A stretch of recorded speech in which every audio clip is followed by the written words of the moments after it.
Right. Hello, hello, everyone. Welcome, welcome back to the Bishop's Corner. Tonight is an awesome night to be on the program. My name is Philip Reed. I'm the producer for the Bishop's Corner, and I am glad to see everyone who's watching on Facebook and YouTube. Yeehaw! You have joined. Great program tonight, and we're glad to have you. We have our author and speaker, Tana Session, and she's going to be joining our panel tonight. We're very excited to have her. And at this time, I'm going to turn it over to our host, none other than the Honorable Bishop Dr. Herbert Stott. Thank you very much, Phil. I really appreciate that. Well, welcome back, everyone, to the Bishop's Corner. My name is Bishop Dr. Herbert N. Scott, the Chief Prelate of the Liberty Hall Cathedral of Praise, right here in good old Brooklyn. Well, tonight, my friends, is a very special night. Oh, yes. We have the guest tonight, author of the book Working While Black, a woman's guide to stop being the best kept secret. We welcome tonight Dr. Tana Session to the program, a renowned author and speaker on the subject of race and cultural diversity in the workplace. Welcome, Dr. Tana Session. We just want to thank God for your presence, young lady. It's indeed an honor to have you coming all the way from the West Coast. God bless you richly. God bless you richly. Question, yeah. Dr. Session, please just tell us a little about yourself. Sure. Well, first and foremost, thank you so much for having me here on the Bishop's Corner. It's truly an honor. And I'm looking forward to this evening and spending time with you and all of your guests here today on your multiple platforms. So again, thanks for having me. So yes, I'm Dr. Tana M. Session. I'm an organizational strategist, international speaker, and best-selling author. And first and foremost, I like to let people know I'm a wife and a mother. So before all the accolades and everything else that happens in my life, those are my two most important jobs. And sometimes I do pretty good and sometimes I don't, depending on the day. But I have over 30 years of human resources experience. I've been in the diversity and inclusion industry or field, if you will, since 2007. And I spent 30 of those years as the top HR executive for different organizations. And luckily for me, 6 years ago, I was able to create my own path and become an entrepreneur. And now I do HR consulting for different public companies as well as government agencies and private industries, where I'm going in and helping them with their HR through the lens of diversity and inclusion. Dr. Sessions, certainly it's a pleasure to have you here this evening on the Bishop's Corner. Well, guess what? We're here to talk about your book.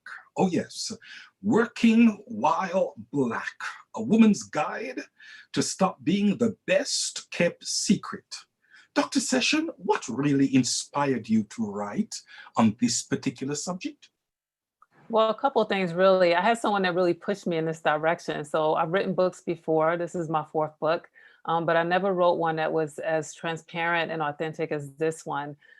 So I had a colleague or friend, Dr. Lois Frankel, and she wrote the New York Times bestseller, Nice Girls Don't Get the Corner Office.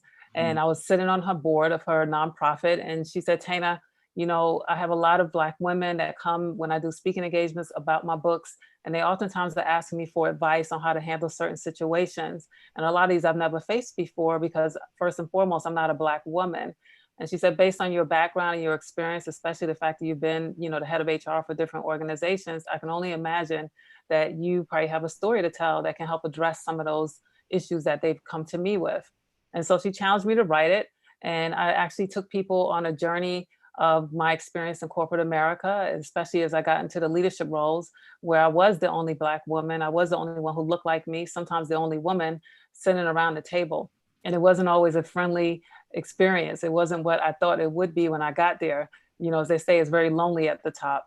Yes. And so I shared some of my experiences through that book. And then I was able to connect with other women to have them share theirs. So different industries, different phenomenal Black women in all different aspects of their career, all at the top of their game.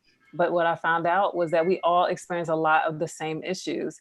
And so in the moment, you think you're the only one going through it. Sometimes you think you're crazy or that you're Mhm. imagining things. But when speaking to them, I realized, oh, we need to be able to provide strategies and make this a toolkit that other women can use if and when, because they probably will if they're Black, encounter some of these same issues. And so that's what inspired me to write the book. And yeah, I'm really excited about it.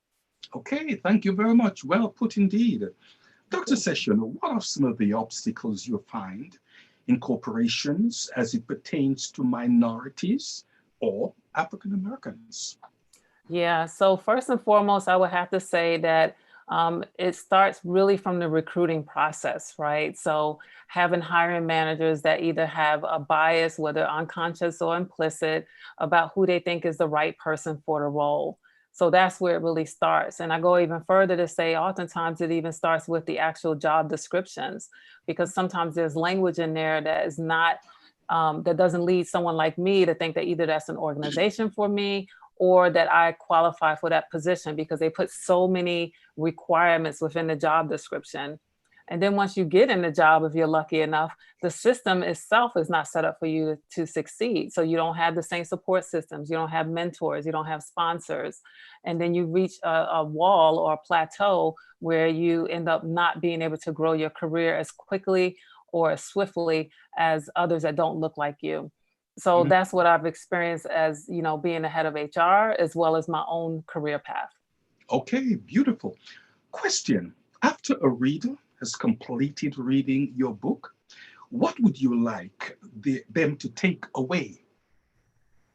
Well, first and foremost, I want them to know they're not alone. So, like I said, it's lonely at the top. And oftentimes you think, a couple of times you may think, well, am I crazy? Am I imagining this? I want people to know that, microaggressions are real, because a lot of times that's exactly what we're experiencing as marginalized people. And then, secondly, I want them to be able to take away some action in terms of what they can do to turn things around for themselves, learn how to navigate these systems that weren't built for us to succeed, so we can figure out how to win at this game. Oftentimes, the rules change once we're in it, but how do you figure out how to change those rules or how to catch up? What does it look like to have a sponsor? What are some of the characteristics you should look for, as well as a mentor and an advocate? What does that even mean? And I tell people it's important to know how to build your own personal board of directors. So I talk to individuals about what that means and how to do it successfully. Dr. Sessions, thank you very, very much. Listen, we will indeed be coming back to you shortly. We, of course, would like to welcome our audience right now. Thank you very, very much for tuning in to the Bishop's Corner. We also would like to thank God for our panel that's with us again tonight. We thank God for the Reverend Dr. Heather Francis that's with us. Thank the Lord for Apostle Lucian Roas.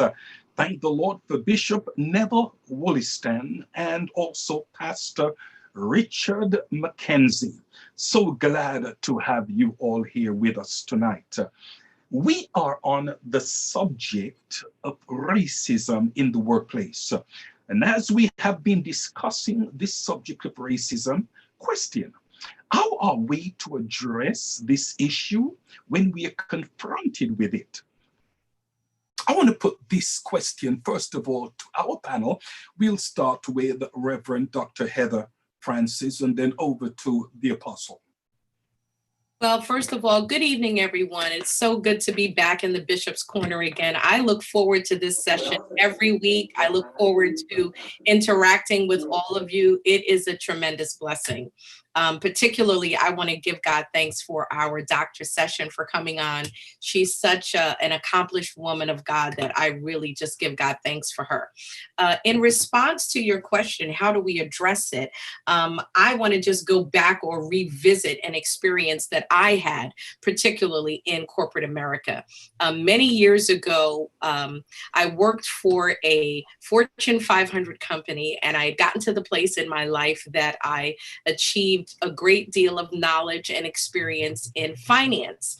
And I was the only Black woman in a very large company, the only Black and the only female in the finance department as an accountant.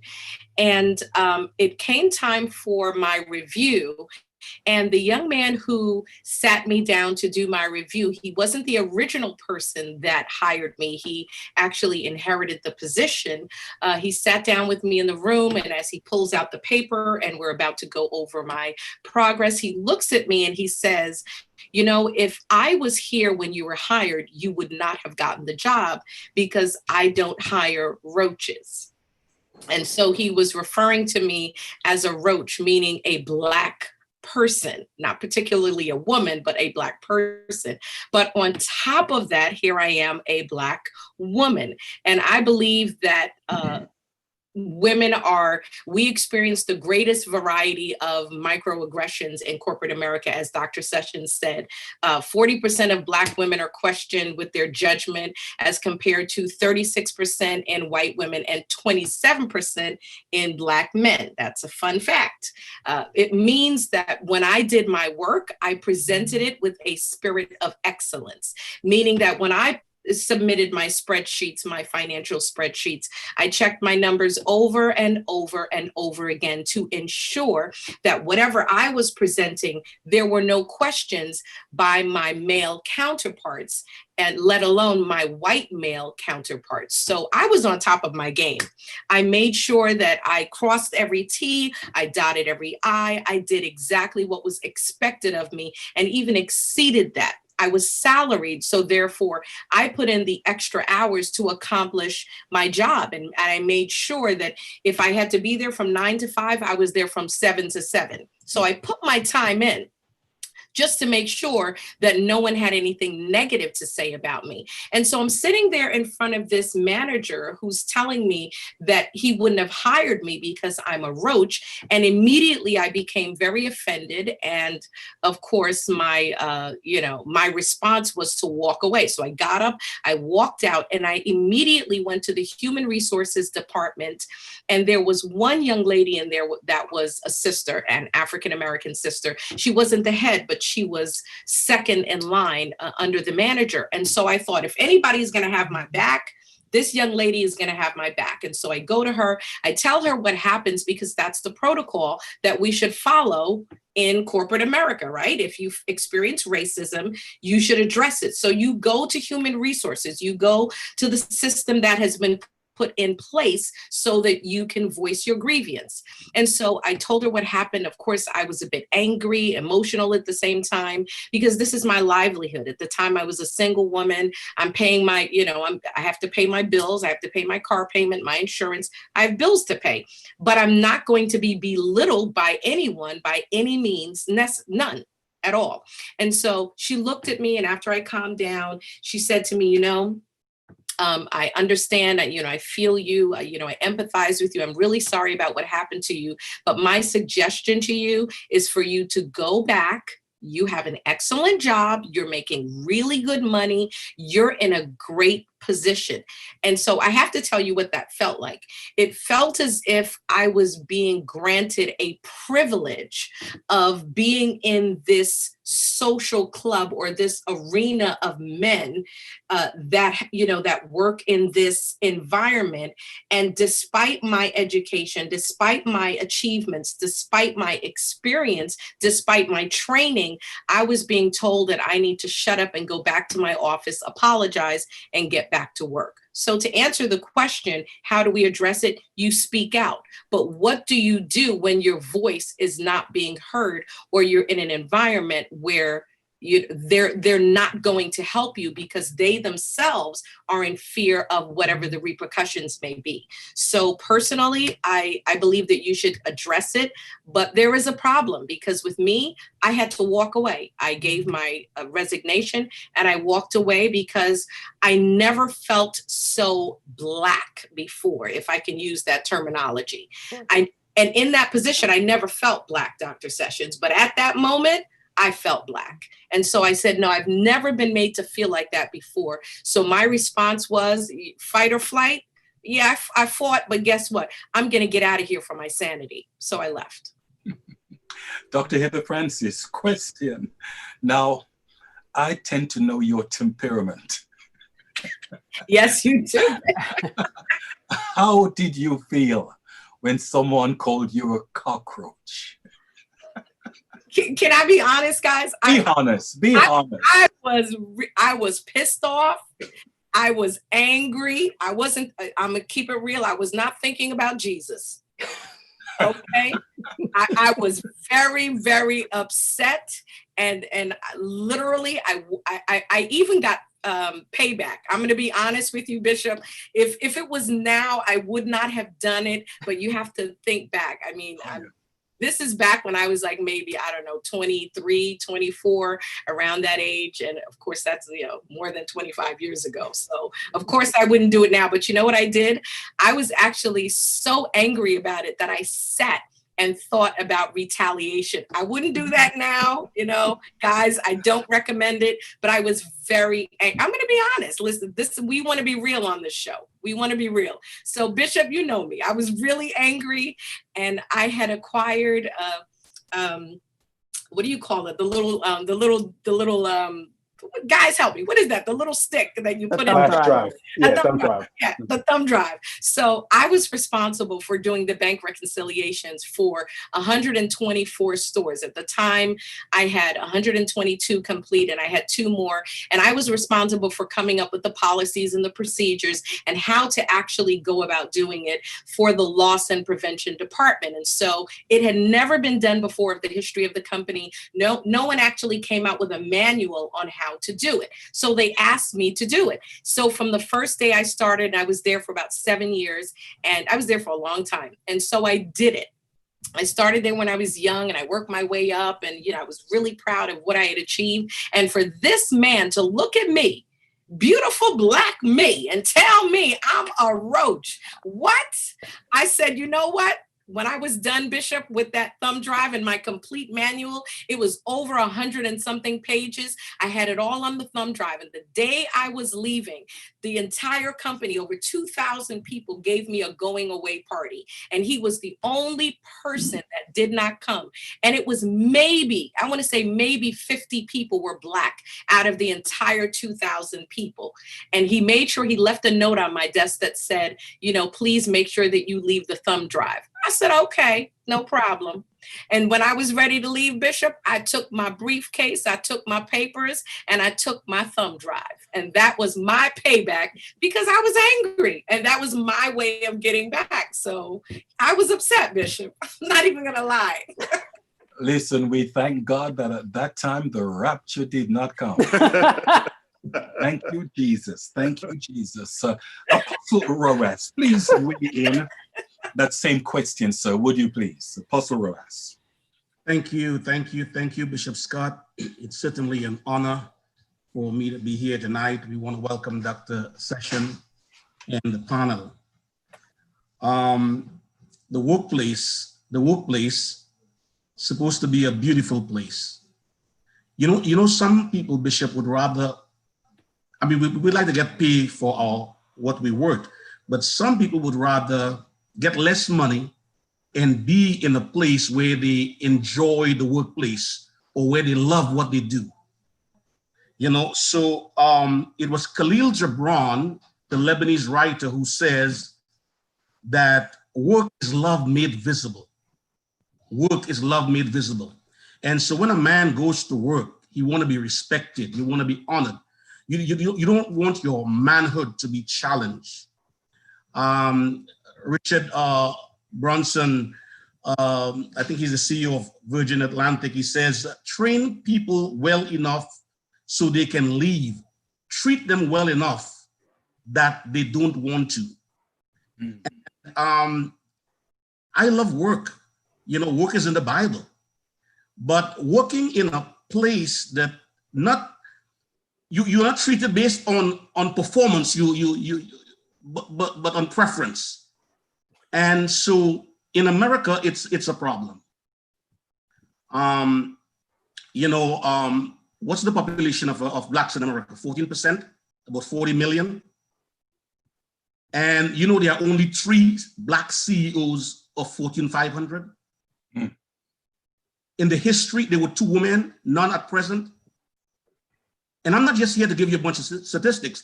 In the NFL, for example, there are 70% of the players are Black. Only 3 coaches, no owner. The NBA, there's about 80% colored. One principal owner, you know who it is, Michael Jordan, Charlotte Bobcats. So now it's not just the days of Jim Crow where there was white only bathroom, but it seemed like there was only white only corporate America. It is said that of all the CEOs in the Fortune 500, 91% are white male. Isn't that something? So we face these things, and we got to speak about it. We got to bring awareness. I had one personal experience in the workplace, and I was so stressed out. I heard Bishop Wollaston once says that you want to leave, but you think about you the breadwinner and bringing home the bacon to the family, and you got mouths to feed, so to speak, and you just can't leave. So sometimes work can be stressful where you are treated less than. I'm retired 5 years ago from the New York City Department of Sanitation. So I work for the Lord, I work for the church. But when I retired 5 years ago from the New York City Department of Sanitation, I had some encounters, and I had a white supervisor that didn't treat me right. I remember once I was on light duty working, and when you go to work there, you have to look at all the garage and look at the parking lot and make sure everything was all right. So I was on light duty. And when we all gathered, 200 men, when we gathered there in the 12 to 8 shift, he would make fun of me. But not only did he make fun of me, one night he sent me home. I was working the 12 to 8 shift. He sent me home at 2 o'clock.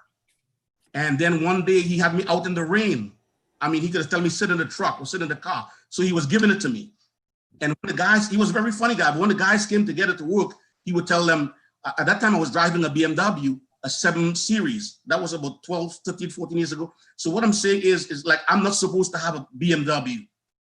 So he says, guys, let's take up an offering for Pastor Rojas so he can pay for his BMW.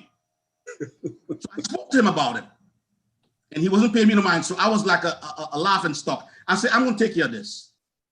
And you know, sometime in life, you know, education is powerful. It's the great equalizer. And not everything you got to cuss and scream and carry on. I said, I'm going to take care of this. I pushed the envelope a little bit. Now, I was the pastor of the church, so I made sure I wrote a letter. Now, the letter, I used the church letter heading, and I made the secretary put it together nicely. Very good. And when I came to the shift, and he made all the fun of me, I said, can I have a word with you? I have a present for you. He said, what's that? I said, I got a gift for you. And I gave them a letter, but the letter was not closed. The envelope was open. I said, give this to the chief. I said, but you can take a look at it. Try to destroy it because I got the original. He went in and he read the letter and he stayed quiet. When everybody left the garage, was just myself with him, he said, Rojas, we need to talk. So, oh, you want to talk now, huh? So he began to say, Rojas, listen, I didn't mean what I say. I was joking. You know, I'm not going to bother you for the rest of the night. You could do whatever you want. Okay. So he gave the letter to the chief. Next day, the chief called us in the office, the union delegate, and he had to go downtown the next day. And he started calling all the guys that I work with. He said, can you talk to Rojas, please? Tell him to drop this. I got 2 girls. I could get fired for this, man. Come on. Don't play me like that, Rojas. I didn't mean nothing. I'm not racist. Well, I tell you what, he was begging me, literally almost tears in his eyes, to leave it alone. I eventually forgive him. Dr. Heather, I forgive him. Against him, you know, and guess what? They gave me back my 6 hours, and from that time, he never messed with me again. As a matter of fact, he transferred out, and guys told me, Rojas, you caused him to transfer. And when the supervisor now give the guys problem, they say, Rojas, Pastor Rojas, can you give us a letter? So, you know, I took care of that. I'm gonna say this and close. After that, about 2 years ago, after he had left the garage, I went to work in Brooklyn to a different garage. And when I walked in there, somebody said to me, good morning, Rojas. And I didn't recognize him because he's a heavy-set guy. He lost a lot of weight, so I didn't recognize him. I said, oh my God, that's you? He looked at me, he put his glasses down. He said, Rojas, I ain't messing with you. and after that, we became good. So what I'm saying, sometimes you got to stand up. It might sound funny, but there is problems in the workplace, and sometimes it's stressful. You leave the job. I was so stressed. He sent me home. I feel less than. I couldn't leave the job, but I took care of business. So what I'm saying is people are speaking up more than ever before. Like I said on Sunday, I did a sermon with 10 lepers, and the Bible said they lifted up their voice and they cried to the Lord. And David said, I lift up my voice and the Lord heard me. And so we have to speak more than ever before of what and take. Can't be quiet anymore. To be quiet is to be complicit. Thank you. Thank you very much, man of God. Listen, it's been said that problems never solve themselves. We have to confront. We definitely have to confront. And sir, you did. God bless you richly. Bishop Williston, talk to me. Same question. Pleasant good evening, Bishop Scott, and to my esteemed colleagues in the panel. Special greetings also to Dr. Sessions. Thank you so much, Dr. Sessions, for taking the time to be with us this evening, and also for the work that you do and continue to do. Certainly you are an inspiration to many, especially women of color, and for that we thank you so very much. Well, Bishop, we've all had an experience at one point or the other when it comes to racism or discrimination in the workplace. For me, it was a little challenging, no doubt. I think it was Kenny Rogers that said you got to know when to hold, know when to fold, know when to walk away. When to run. Yeah, for me, it was an experience that, again, had an impact negatively, obviously. This is 30 years, at least 35 years ago. Here I am, young, married, couple of kids, my wife, only breadwinner, and had several unfortunate situations in regards to discrimination and harassment. I had to make a decision, a concerted decision as to what do I do? I'm the only breadwinner. Do I walk away? Do I stay on with my ego being bruised? I remember one time, I'll never forget this. I remember one time the supervisor said to me, so at that time, maybe 2-3 kids and only one car, by the way. So that time my wife went back to work. I had to drop the kids to babysitter and drop her to work and get to work for 8 o'clock. Yes. The joker told me, if you late again, guess how late I was? 2 minutes. This is whatever. 2 minutes. I was late for 2 minutes. And he told me, if you're late again, I thought you get like 5 minutes grace period, 7 minutes grace period. Child, let me tell you, did I not? It was, you think about this. You're trying to keep the roof over your head because that's what you're taught to do, So back then it was a little more challenging and difficult, but I think today we're in a different place. Thank God for that. So we have, whether it's HR or PR and some of these companies, they're making sure that they don't get into these kind of situations because bad publicity.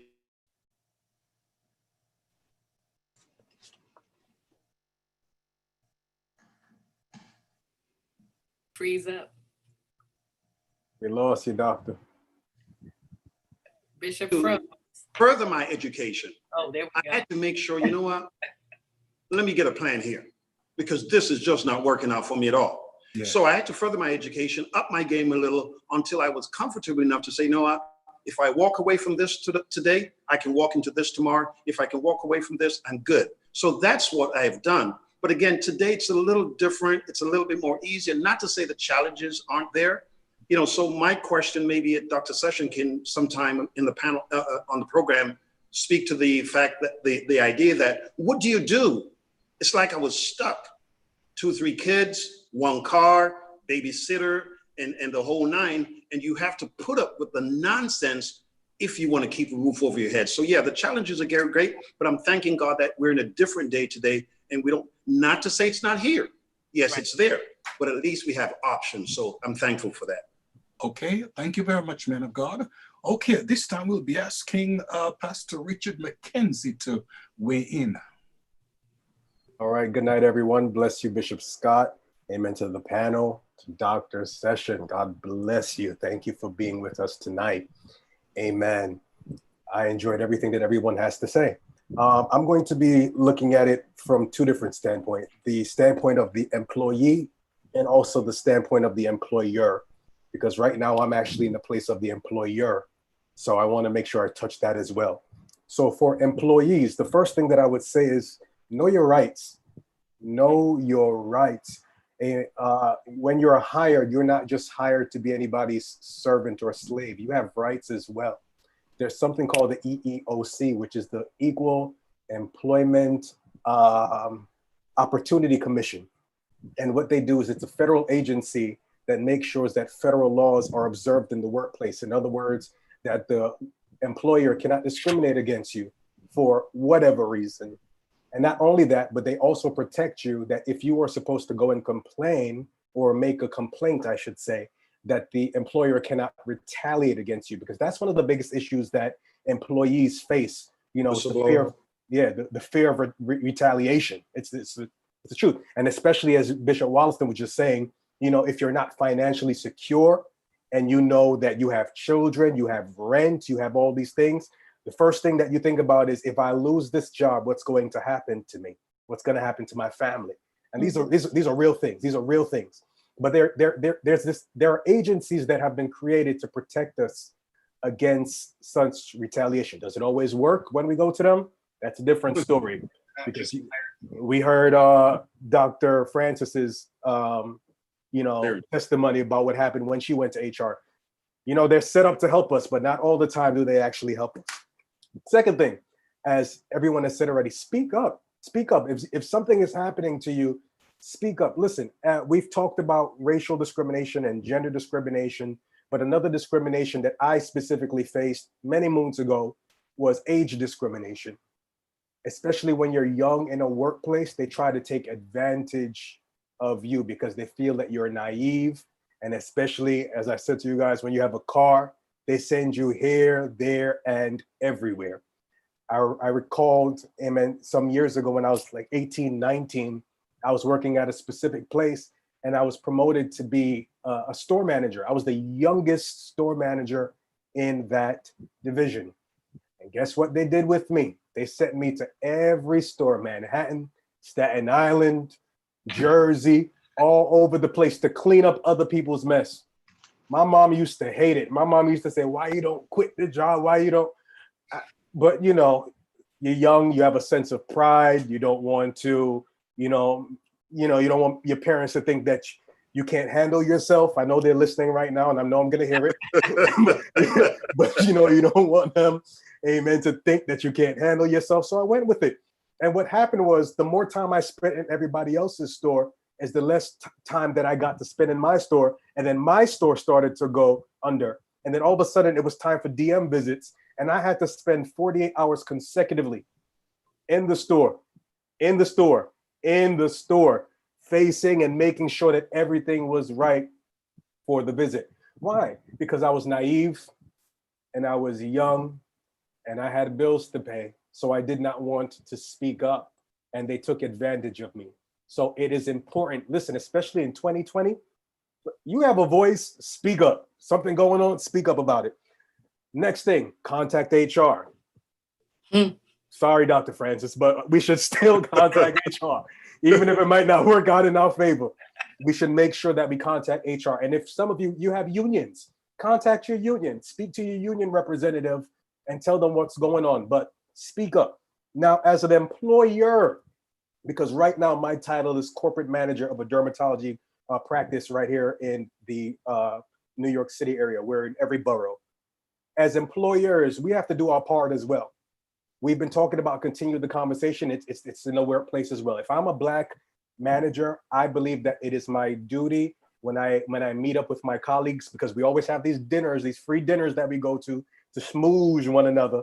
Listen, we have to bring up the conversation, especially right now it's a hot topic, bring up the conversation.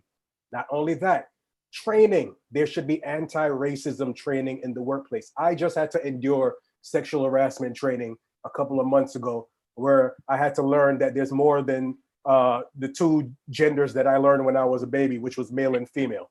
I just had to learn a whole different definition of genders that I didn't even know existed So now, when I started it, I said, all right, genders, male and female. They started to say a whole bunch of stuff. My eyes was like this. The same way, the same way that they can teach us these things, is the same way that they could train us, amen, to be racially sensitive in the workplace. And not only that, as employers, I think it's important that we also cultivate diversity.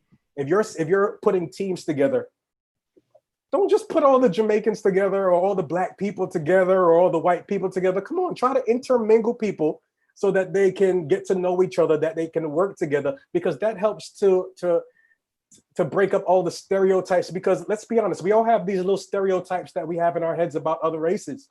And once we get to know each other, those stereotypes will start to diminish. So that's what I have to say on that topic. Thank you, man of God. I want to put a question to Dr. Session and to the panel as well. Okay, and the question is this, and this is just piggybacking off the back of Pastor Mackenzie. What steps can we take to eliminate racism from the workplace? What steps can we take to eliminate racism from the workplace? Who's Well, Dr. Session, please, go ahead. that's a good question. Who's we, right? we? Well, I think first and foremost, education is key, right? Because, much like Pastor Mackenzie said, all of managers, all leadership should be trained on what is unconscious and implicit bias, what is microaggressions, how do stereotypes impact hiring decisions, promotional decisions. So once that level and that foundational education is taking place, much like the harassment training that companies have to do, or managers and employees have to do every year or every 2 years, depending on your state, I do agree with him that this should be part of that mandatory training. So that's a lot of the work that I'm doing with my clients, is having them embedded into their annual training compliance. So that way it's continually reinforced, and eventually, just like sexual harassment, we know new genders are here and we have to recognize that, but we also know, what does harassment look like? Even if I'm a bystander and I see it, I know I can report it. Well, there's also bystander bias, right? So if you see something or hear something happening, you should know that you can report it or you can step up and address it. So the education is going to be key, from the leadership, the top of the leadership, all the way down to the frontline employees. And, I've talked to my son about this. He's 24. He was out there protesting here in LA. And I said, I may not see the work that I've done and what you guys are doing right now in terms of changing the dynamic of the conversation in the workplace in my generation. I hope I do. But if you think back to the civil rights leaders, we just lost John Lewis and, C.T. What's his name? Villiam, right? I can't remember his last name. But, they got to see a Black president, but the problems are still here, right? So there's still work to be done. So I think it's going to take time. Hopefully we'll see it in the next generation, Gen Y, the millennials. And if not, then maybe even Gen Z, because that generation is the most culturally and socially and ethically diverse group to enter the workforce. And they have zero tolerance for the stuff that we tolerate and that our parents and grandparents tolerated.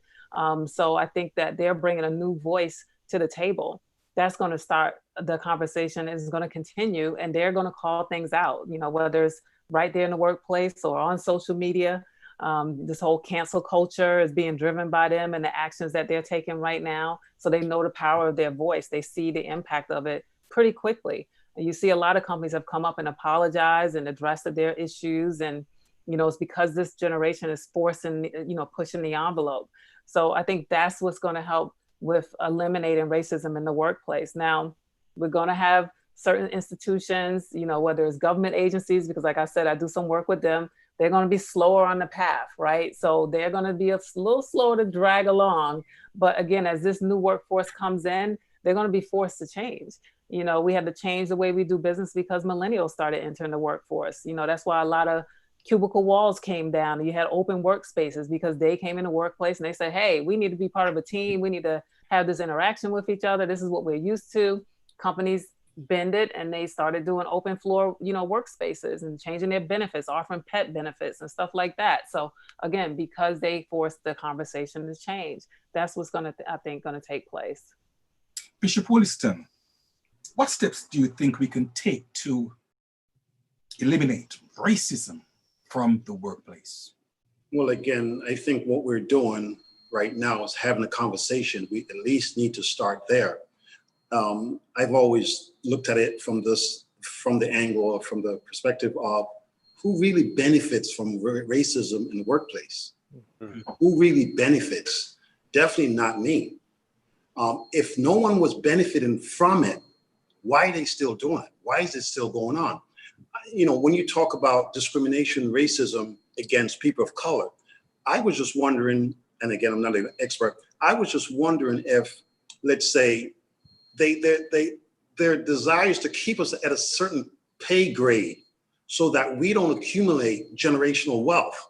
Because if I'm just struggling to pay regular bills, no saving, no investment, no nothing, and I've had situations where when I go for review, numbers are great. I've worked in management. Numbers are great. Only black. Numbers are great. They find some and I'm saying, how do you do this? The numbers. I make my bosses make money. Buy that new boat, get a second boat. And they're telling me, well, again, I was naive. I'm in my 30s. I had no clue. And so then they benefit because looking at the bigger picture, why do they want me to get a boat? Why do they want me to improve myself? That's not what they want. They want to keep me at a level where I'm a slave, so to speak, and make them make money. So again, who does it really benefit? And what's the bigger picture? Generational wealth for the whites or the Caucasians, it's a way of life. For us, it's primarily non-existent because again, if I can barely manage savings, investment, college funds for my kids, no, I'm just trying to survive. So I'm just wondering if there's a bigger picture to that.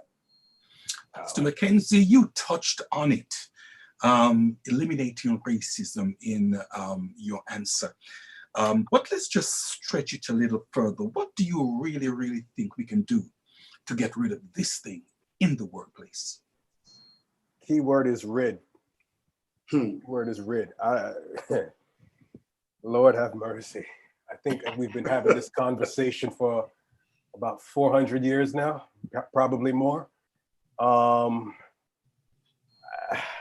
don't know if we can get rid of it, Bishop, but what we can do is do our best, is what we've been saying, continue the conversation, spread the awareness, educate ourselves, educate others, and see what can be done. I mean, as Dr. Sessions said, we may not see it in our lifetime. I mean, I know Bishop Austin's gonna get me for this one. I might be a little younger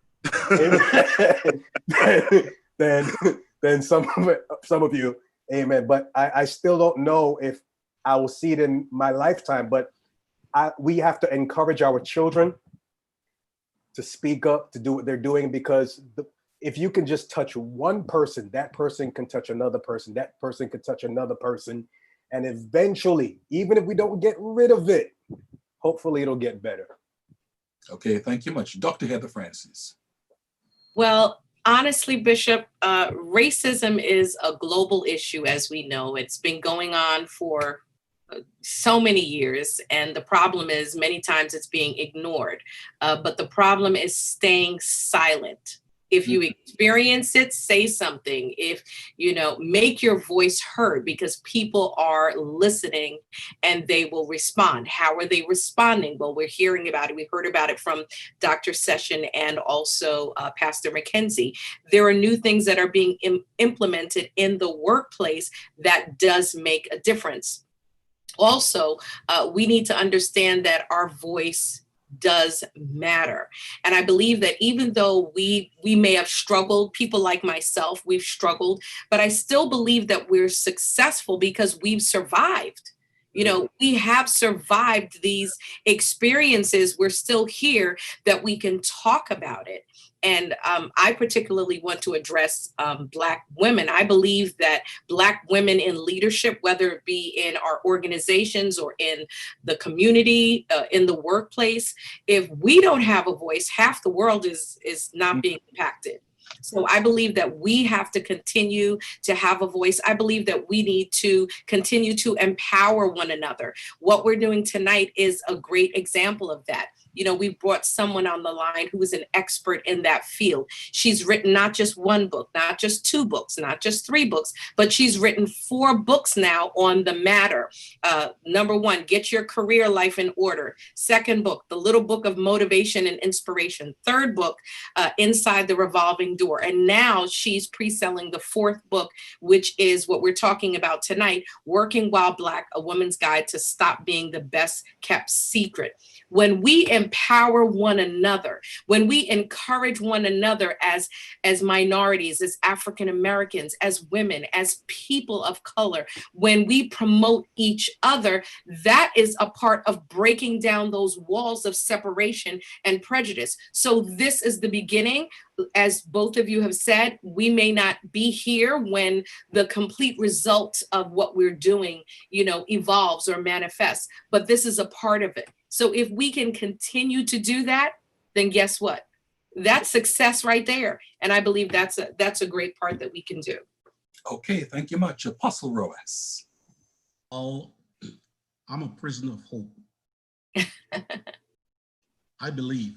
I'm a believer. You know, we have been talking about this for the past how many years? Hundreds of years. But somebody once said change is hard in the beginning, it's messy in the middle, but it's rewarding in the end. That's good. And change is coming. And in 2008, we had the first African-American president. Didn't mean everything was resolved. And I don't think there's one thing that we can point our finger and say, this is the reason. If we press this button, racism will go away. When Kaepernick took the knee, folks look at him as a troublemaker. I've seen cops took knees. I've seen politicians took knees. When the Black Lives started, we thought they were just a bunch of black thugs. But now companies are recognizing them. The Me Too movement. So I think people are being vocal and speaking up more than ever before. Can I say something? I'm not going to be prophetic tonight, but can I say something? Go ahead, Apostle. Can I go ahead, Dr. Francis? Can I go ahead? Go ahead. Go ahead. All right. I think, did you know that Joe Biden, the Democratic nominee, who quite possible could win this election, he declared that his running mate will not only be a woman, but a woman of color. Ooh, hallelujah. So I'm saying, what about he become, on the 21st of January, he's sworn in, a vice president as a woman of color. And Joe Biden in 2024 will be in his early 80s. Let's say he don't run again. The incumbent can be a woman of color. Ooh, hallelujah. Seeking, hey, don't look at me started now, seeking to be the president of the United States of America. So in 2008, we had a black man. Yes. Quite possible in 2024, we could have a woman of color in the White House. Prophesy, prophesy.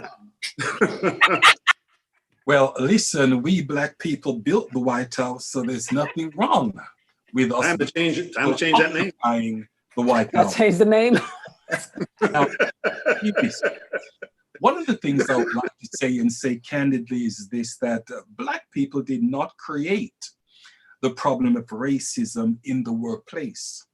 So please don't expect us to resolve it alone, seeing that we did not create it. Now, the question that I would like to put to the panel is this, okay? What do we say to people, that's people of color like us, that sees racism and we don't confront it? Because as you know, there are people that see it and experience it, but they don't confront it. What do you say to people like those? I'm putting this to the panel in general. Dr. Session, would you like to weigh in on that? Yeah, I think someone said it earlier, silence equals acceptance or agreement, right? So you're complicit, so you can, and I saw someone ask a question if racism is just a black or white thing. It's not. It can even be within the races, Thank because we you. have stereotypes about our own people, right? Mhm. We have colorism, we have hair issues, we got everything going on.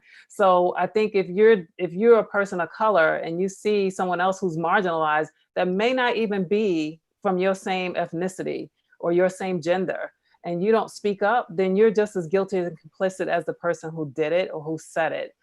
So I think we all have a responsibility. I tell people, people talk about white privilege, Mm. but I tell my clients, we all have privilege at different moments and times in our lives. And we all have power at different moments and times in our lives. I have privilege as a woman sometimes. I have privilege as a Black woman sometimes. I have privilege as a light-skinned Black woman sometimes. So I have to honor that when I see or hear someone saying something that is affecting another marginalized person. That's my time to be an ally. So everyone's talking about this branded word ally, and I tell them ally is a noun. It's a verb, not a noun. It takes action. So you have to be willing to put yourself out there. Like John Lewis said, he wasn't scared of dying because he knew he had to put his body out there to fight the good fight. So Mm. I think it's impossible for us, no matter what your ethnicity is, to say that, oh, it doesn't impact me. Yes, it does, in one way, shape, or form, even if because we're all humans at the end of the day. So it's something that we all really need to look in the mirror about and really think about what part are we even playing in this, and what can we do to really help change the narrative and the language and the conversation, because we can't all play victim. We just can't. We can't sit back and say, oh, it's not my problem, it's for the white people to fix it. No, we all have a part to play in this. And it's true what you said earlier. We shouldn't have to live it and defend it. I agree with that. So yeah, some people need to educate themselves first before they come asking a bunch of questions. We shouldn't have to do the heavy lifting. But I think we also have a responsibility to have teachable moments every single moment that we can. Thank you much. Bishop Williston, what can we say to those that do not confront racism? Well, I just thought about, I wanted to pose this to Dr. Session in regards to the situation with Dr. Heather, with her HR manager. She was powerless. What do you do when she's not able? Look at the advice she gave her. I mean, she was powerless. Number two, we spoke a little while ago. Well, we didn't really speak, but in regards to a whistleblower, look what's happening with whistleblowers today. I mean, this is at the highest of the height. And look so are we damned if we do or damned if we don't? Excuse my language. I mean, what do we do? Before she responds, can Dr. Session, did you read the comment that just came through on the chat from? No. Yeah, because that ties into what Bishop Wollaston is just saying. I didn't see. Can you read it, please? So the comment is from Dornell Reed. A month ago, I complained to HR about the racist treatment from my then supervisor and manager. I was the only Black individual in that department. And unfortunately, I was removed and placed in another area to work. I spoke up and they retaliated against me. Mm-hmm. Absolutely. Now, I don't know her situation or position. 30 years ago for me, it was 2 or 3 kids, 1 car, rent, the whole 9. What do we do? Yeah, and there are a lot of people in that situation right now today. So it's not just 30 years ago, it's right now, right? So we all, for the most part, live in paycheck to paycheck. And like you said, there's no savings, no generational wealth. We can't depend on friends and family because they're in the same situation that we're in. But what I do tell people is if it starts to affect you mentally and emotionally and physically, then that's a decision that you really have to decide, is this really the place for me? Maybe it means that you start planning your exit very, very quickly. You don't have to let your left hand know what the right hand's doing. And I tell people, let your current employer be your silent investor while you go and look for another job.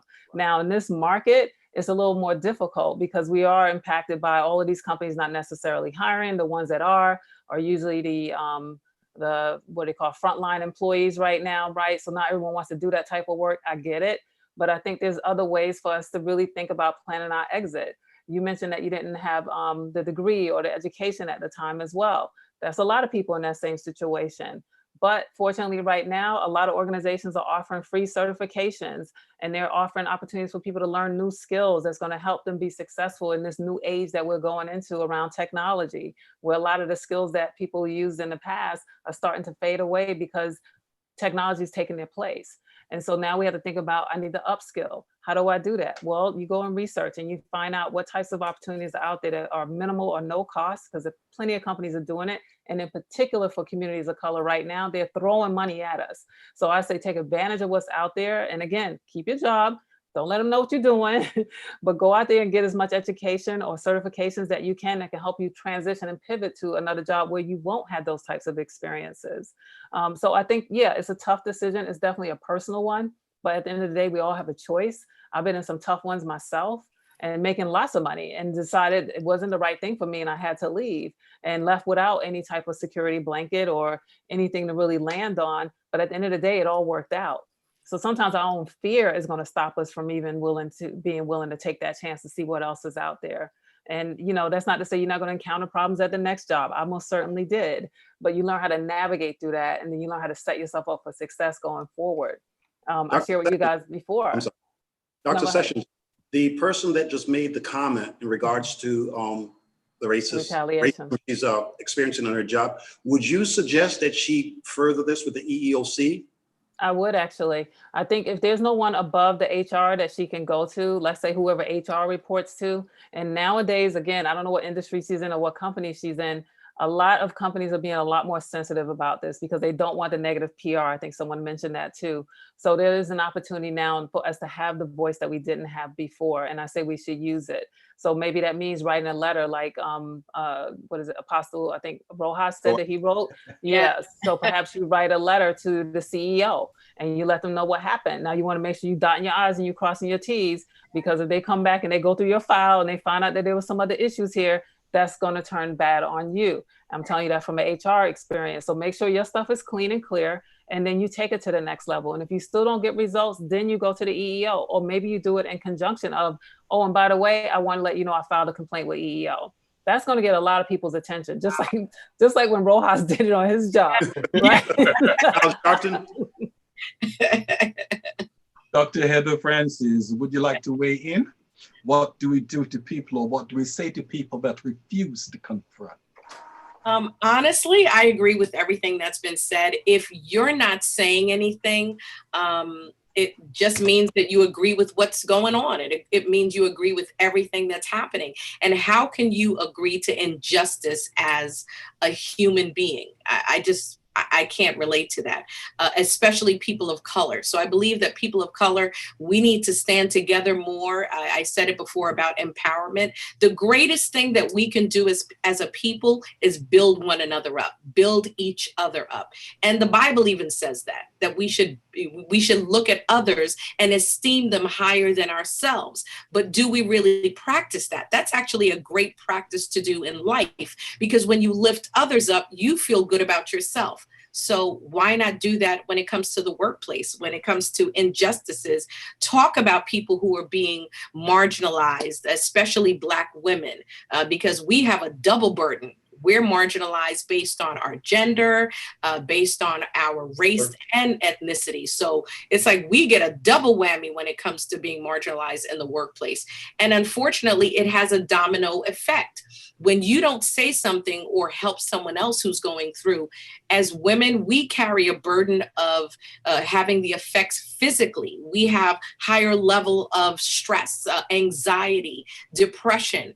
And then, but yet still, we have to be these wonderful mothers. I'm a single mom, so I've been doing it for over 25 years.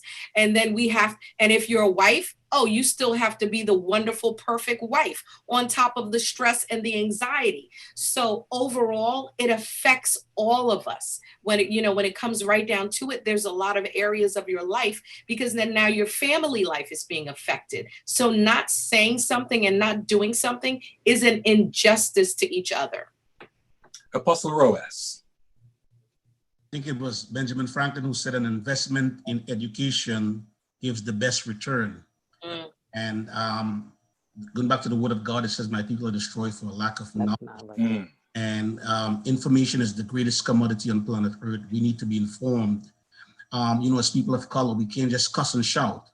We gotta use the power of the pen. And sometimes we gotta keep on speaking and keep on fighting. I mean, the girl said she spoke and people retaliate. But I think in this time and era, as Dr. King said, we will not remember the words of our enemies, but the silence of our friends. Mm. Even with racism in the workplace, but even what has been going on in this climate and this era, some of the, even I may say the white evangelical, they are not even saying anything. You know, today is for me, tomorrow's for you. They're not saying it. I mean, some are speaking up more, and even the church. We like I said, we are having this conversation not because we are angry Black people, but it's relevant. It needs to be discussed. To have a conversation. And I'm not saying, yeah, we could swing for the fences, but like I was saying, let's just get a single. In NFL, let's get the first down. In basketball, let's just get a basket. We got to keep chipping away. We can't stop. We can't get frustrated. We can't get fatigued. We can't throw up our hands in despair and say, I'm done. So if we could be smart in how we handle things and be informed and be educated, I think it will help us. So I believe we can't stop speaking. Sometimes we feel like it falls on deaf ears, but we got to be informed and speak and use our voice as a tool, as a weapon. Thank you much, man of God. Pastor Richard McKenzie. Praise God. Just to piggyback on what everybody has been saying, speak up. Reach out to your labor boards, as it's being said right now. Contact the EEOC. Listen, stop being somebody's beating stick.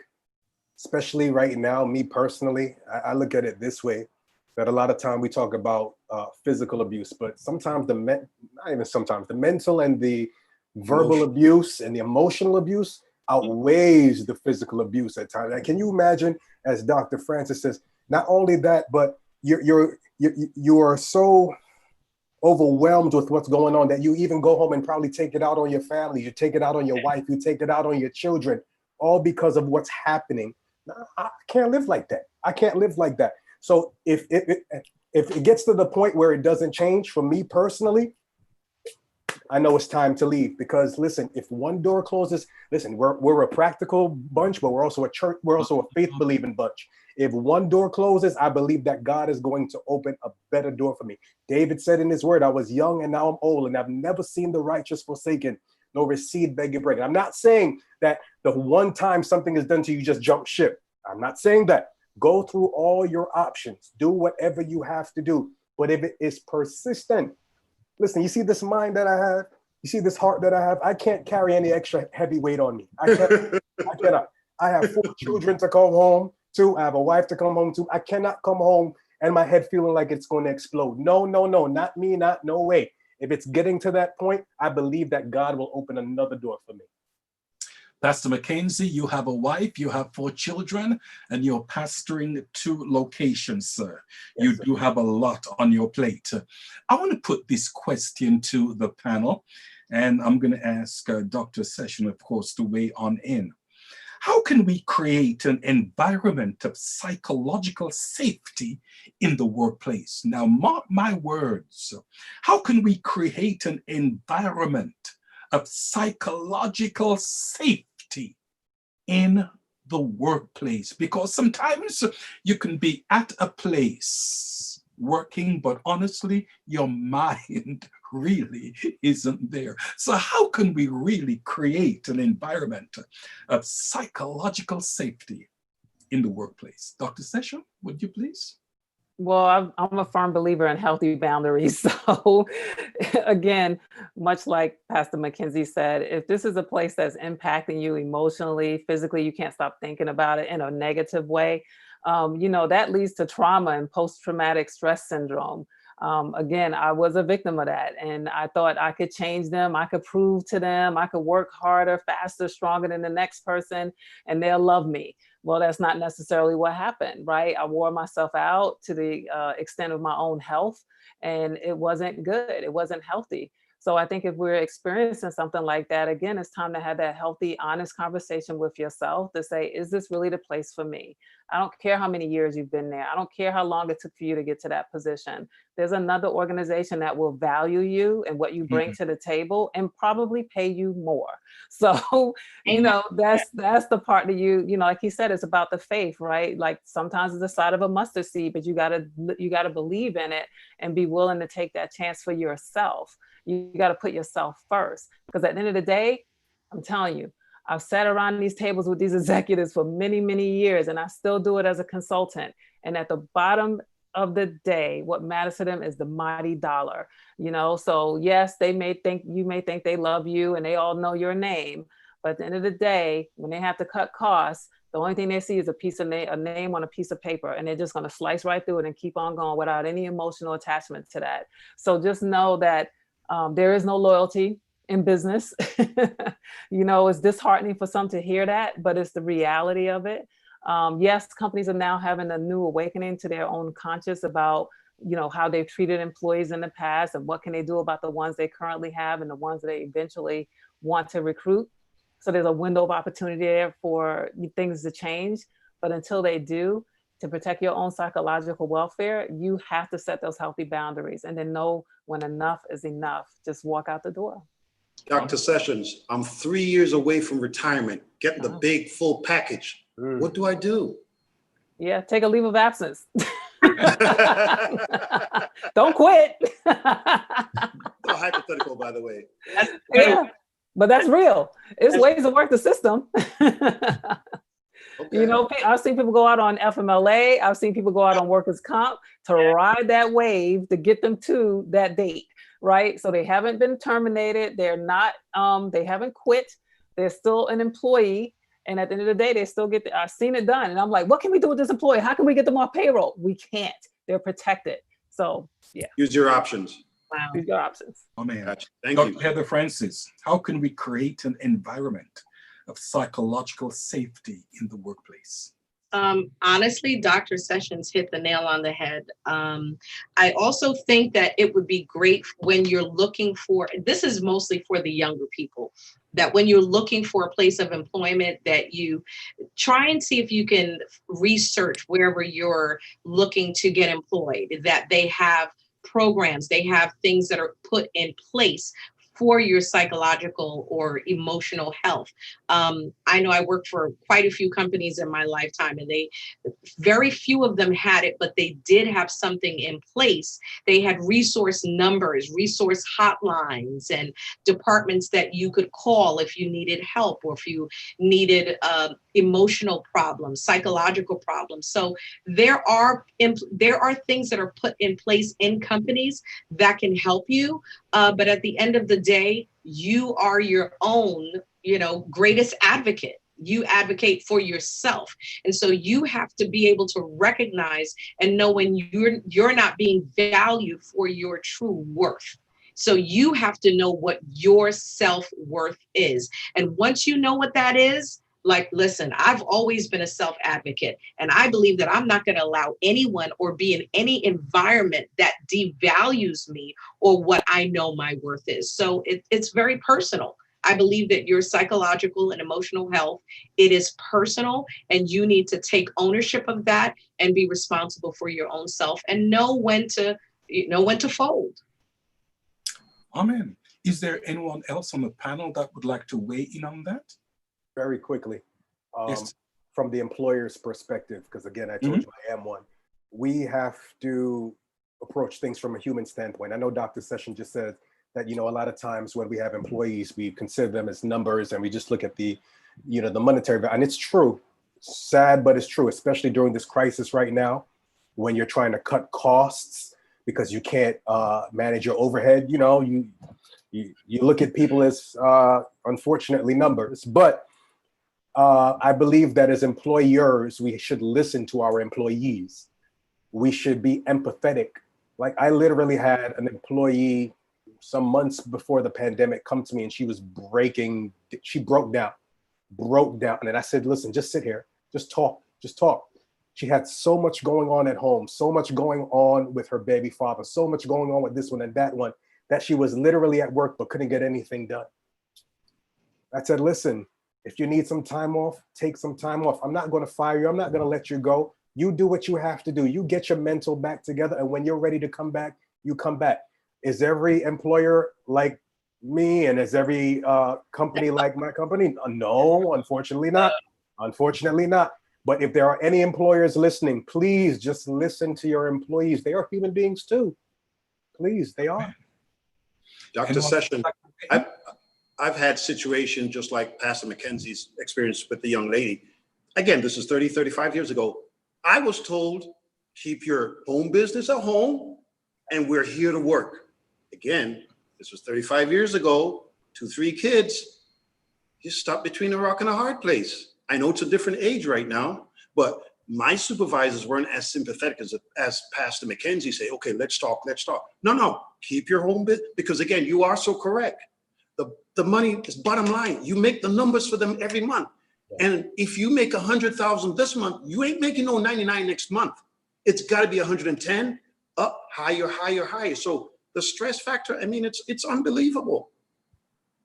Yeah, and you're right about that was one of the things that, especially being head of HR, that I would sit across the table and tell people. So I was guilty, but things have changed. You're right. Things have changed, right? And in particular now over the last 4 months, I've talked to many organizations and, been a keynote on different events where the message is that the workplace invaded our home now, right?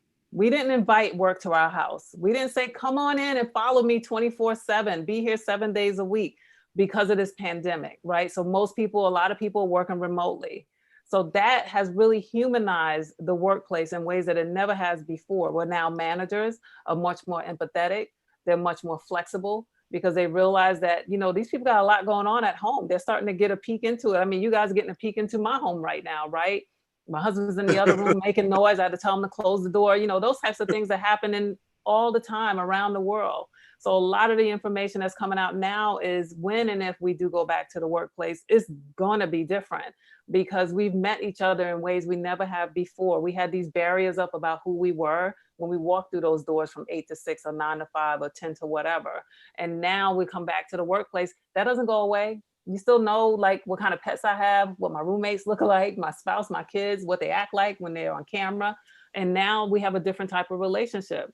We also told people don't talk about race, politics, and religion in the workplace. And now that's all we're talking about is race, politics, and religion in the workplace, respectfully, hopefully, and sometimes very passionately, but the conversations are happening. So now it's really about you're bringing your true authentic self to the workplace now. And that means your problems are going to follow you. Plus we have this with us all day. So people can find us, we can get information just like that at the snap of a dime and react. Maybe our kids immediately need us or our spouse or significant other does. And now things are happening in the workplace. And also, by the way, I got to deal with this right now too. So those types of things are really starting to change the way people show up in the workplace. Again, I think it's when people go back to their offices, I know some people are already, but when we really can go back to, in the workplace, it's going to really be different. I'm really convinced about that. Okay, Apostle, would you like to weigh in? No, I just want to say that I had a couple of people was frustrated with their jobs and wanted to quit. And in this pandemic season, it's hard to quit your job to get something else because so many places are closed. And I remember personally when I went through what I was going through on my job, it was so demoralizing. It was so depressing. It was such a stressful situation to deal with. And I think when companies create a good working environment, I think workers can be more productive. I think they can the company more than likely would gain from a happy worker. I believe a happy worker is a more productive worker. So when the environment is healthy and peaceful and there's harmony, I think we can all perform better. But when you're performing under stress, it's such a hard thing, I mean, you spend so much time at work. Some people spend more than 40 hours a week at the workplace. And if the environment is toxic, somebody once said you can even bring it home to your house. It can affect your marriage. It can affect your health. So, like Khalil Gibran says, work is love made visible. And work will be beautiful. People should, I want to go to work this morning. I can't wait to go to work. I got friends there. We got good bosses there, good supervisors. But when you go into work to a place that is toxic and there's tension and there's blackmail and there's racial tension and backbite and gossip, I mean, it's not a healthy environment. Yeah. I'm not really into numbers, but let me just throw this question out. How common is racism in the workplace? How common is racism in the workplace? Is it everywhere? Talk to me. I don't know if it's everywhere. I think it depends on, what kind of culture they've cultivated, right? So that's going to drive it. Peter Drucker, he's a big HR expert and educator, and he said, culture eats strategy for breakfast. So if the company's culture fosters that from the top usually, or somewhere in the middle with some management level, then it's going to exist, especially if it's not addressed and there's no zero tolerance policy, which a lot of companies are starting to put into place now, is a zero tolerance policy on racism. I've never seen that before. And now I think it's also about, sometimes it's so embedded that you have to wait for so many people to leave for it to go away, right? Whether that's voluntarily or involuntarily. So I don't know that it's everywhere. I think there's definitely microaggressions, and then a lot of times there's going to be bias. Now, is that based on racism? Probably on stereotypes more so than racism. And some of those stereotypes can be based on racism, depending on their exposure or lack thereof. But I can't really just with a broad stroke generalize it and say that it's everywhere. Anyone else like to weigh in on that? Well, let me ask you this last question here. Are there any way that we can approach racial equity at the workplace? Racial equity. Is there a way for us to reach racial equity at the workplace? Bishop Scott, you're asking these questions and you start with the we, and I'm always asking, who are the we? We, the Black people, we, the employee, we, the employer. I just want a little bit of clarity. Who is we? Yeah, who's we and us? If I'm on the other side, what incentive do I have? Right. Well, let me rephrase that then. This is not a reflection of your question at all. I'm just thinking out loud. I understand. Well, what do you think of that question? Is there any way that racial equity can be reached in the workplace? I think it can be reached if the powers to be want it to be. Yeah. Only if they want it to be, because unfortunately the burden shouldn't be on us. We didn't create this thing. And for some, it's like white folks who say, okay, I don't understand. So help me to understand. Mm-hmm. I don't understand your plight. I don't understand Black people. But can we talk? Help me to understand. What do you do? Dr. Heather Francis. Well, honestly, Bishop, how can we change it? How can we, honestly, you have to be at the point where you think that I can use my difference to make a difference. What do I mean by that? If I'm in a different position than you, if I have a different perspective than you, especially if I'm in a higher position than you when it comes to being in the workplace, then I can use the different status that I have, or the different platform that I have. If I can use my difference to make a difference in your life or in our environment, it's all about understanding that if you have something to bring to the table, and with what you have to say and your position, if you can make a difference, then do that. Use your influence. And many of us have influence in different ways. Sometimes people don't even understand or realize the impact that they can have and the influence that they do have. Every single one of us sitting here right now on the panel, we have influence. And if you can use your influence or your difference, or how you're different than me, how you can use your influence to make a difference and make things better. Even for me, if you can come into my world and come into my arena and use your influence and make a difference, then so be it. The problem is, a lot of times, because of the systemic racism, I know I say it a lot, guys, but it's true. Because of the systemic racism that we have been born into, not just us, but our parents, whether you be immigrants or you were born here, because of what has been put in place, many times people don't have that understanding or that realization that you really can make a difference, and they don't understand their self-worth.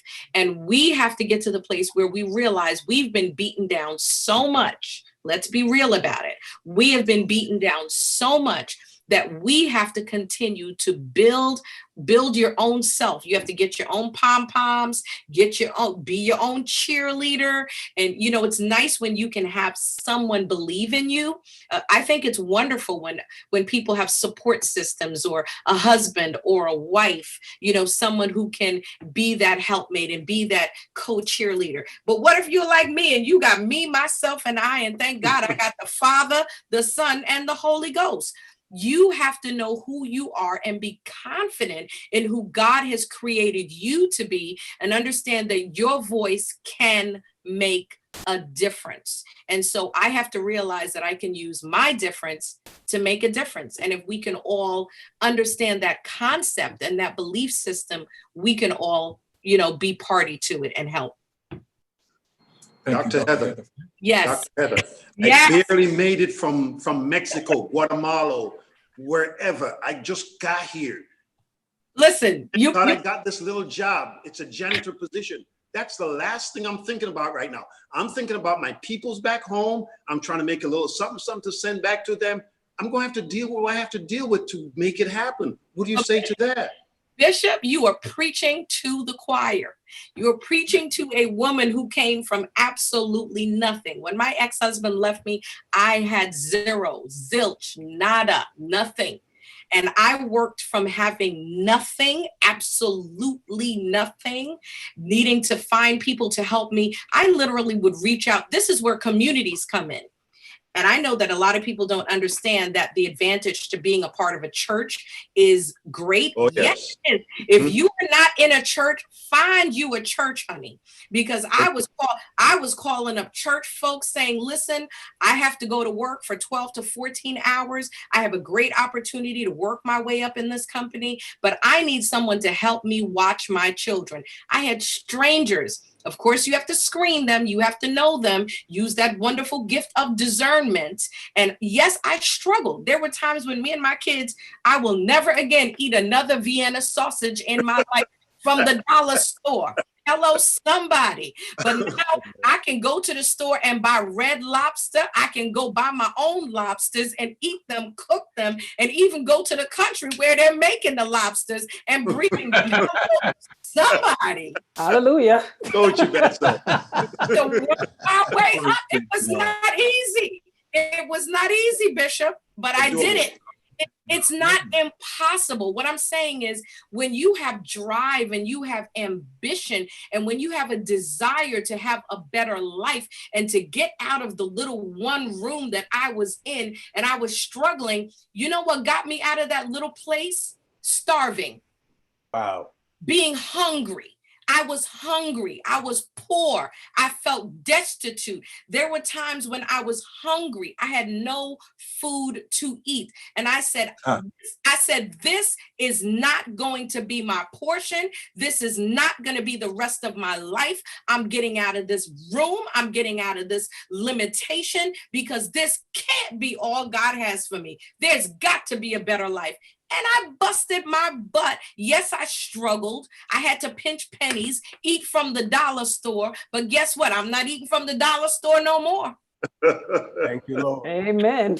Hallelujah. Dr. Francis, whatever you've been drinking, give me some. Give me some. Don't tell us Give it's me some. Starbucks. Listen, is there anyone, time is going, is there anyone else would like to weigh in? I'll weigh in on it if you don't Okay, mind. go ahead, woman of God. Thank you much. So will there be racial equality? I have to think back to the last 10 years of work I've done in diversity and inclusion on gender equality. And that's been the focus really for D&I for almost 10 years now. So we have more women in leadership. We have companies that have closed the gender gap between men and women in the workplace. And I think that, we're going to have to do the same type of work, hard work that we did with gender equality. We're going to have to do it with racial equality. It won't happen in every single organization at the same time. It won't happen in government agencies at the same time, but I think eventually it will. There's still some companies that are lagging. On average, Asian women make 97 cents on the dollar to a white man. White women make about 87 cents to the dollar to the white man. Black women make about 65 cents to the dollar of a white man. And Latinx women make about 56 cents to the dollar of a white man. That's just here in the US. Now, the World Economic Forum is saying it's going to take 200 years globally to close the gender gap. So if that says anything, then you know how long it's going to take to close the racial gap.